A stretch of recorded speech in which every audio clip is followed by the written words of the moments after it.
வீர கவியரசர் முடியரசன் திருவுருவச் சிலை திறப்பு. இதில் சில டேட்டாஸ் கொடுத்துருக்காங்க. இது ஏற்கனவே டிஎன்பிஎஸ்சி எக்ஸாமில் கேட்ட டேட்டாஸ் தான். இப்போ கவர்மெண்ட்டே கொடுத்துருக்கனால கொஞ்சம் முக்கியத்துவம் பெறுது.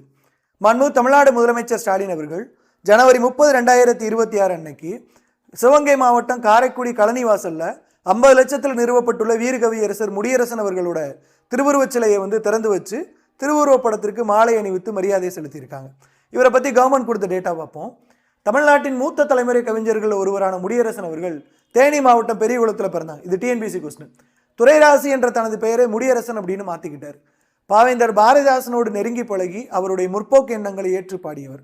தந்தை பெரியார், பேரறிஞர் அண்ணா ஆகியோரின் பாராட்டுதலை பெற்ற திராவிட இயக்கத்தின் முன்னோடி கவிஞராக திகழ்ந்தவர். சென்னை முத்தியாலுப்பேட்டை உயர்நிலைப் பள்ளியிலும் காரைக்குடி மீசு உயர்நிலைப் பள்ளியில் 28 ஆண்டுகளும் தமிழாசிரியராக பணிபுரிந்து ஓய்வு பெற்றார். தம் கவிதையின்படியே வாழ்ந்து காட்டிய கவிஞருக்கு எடுத்துக்காட்டியவர். சாதி சமய சாத்திர சடங்குகளை வெறுத்தவர். இவரது மறைவின் போதும் எச்சடங்குகளும் வேண்டாம் என்று வலியுறுத்தி அவ்வாறே நிறைவேற செய்தவர். இது டிஎன்பிஎஸ்சி கேட்டிருக்கிறாங்க.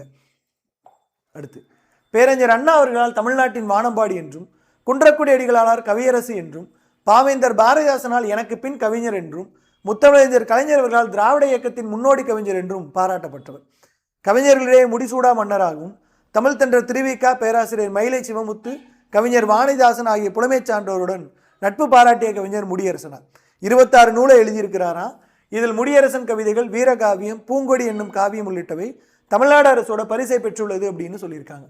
இவரது இலக்கிய பணிகளை பாராட்டி தமிழ்நாடு அரசு நல்லாசிரியர் விருது, பாவேந்தர் விருது, கலைமாமணி விருது உள்ளிட்ட விருதுகள் கொடுத்துருக்காங்க. 2005ஆம் ஆண்டில் இவருடைய படைப்புகள் நாட்டுடைமையாக்கப்பட்டிருக்கு. இப்போ தமிழ் தொண்டினை போற்றும் வகையில் 2024-25ஆம் ஆண்டிற்கான தமிழ் வளர்ச்சித்துறை மானிய கோரிக்கையில் பாவேந்தரால் எனக்கு பிறகு கவிஞர் முடியரசன் என்று பாராட்டப்பட்டவரும், வளையா முடியரசர், வணங்கா முடியரசர் என போற்றப்பட்டவருமான வீர கவியரசர் முடியரசர் அவர்களின் புகழை போற்றும் மண்ணில் சிவகங்கை மாவட்டத்தில் சிலை அமைக்கப்படும்னு சொன்னாங்க.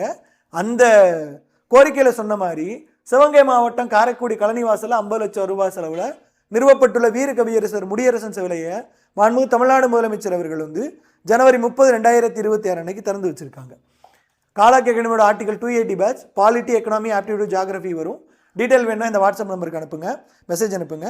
இதில் இல்லாத டாபிக் பார்த்தீங்க அப்படின்னா இந்த ஜிஎஸ் பேட்ச் பாங்கன் பேட்சில் வரும். டீட்டெயில்ஸ் வேணும் அப்படின்னா இதுக்கும் வாட்ஸ்அப் நம்பரில் மெசேஜ் அனுப்புங்க. தேங்க்யூ.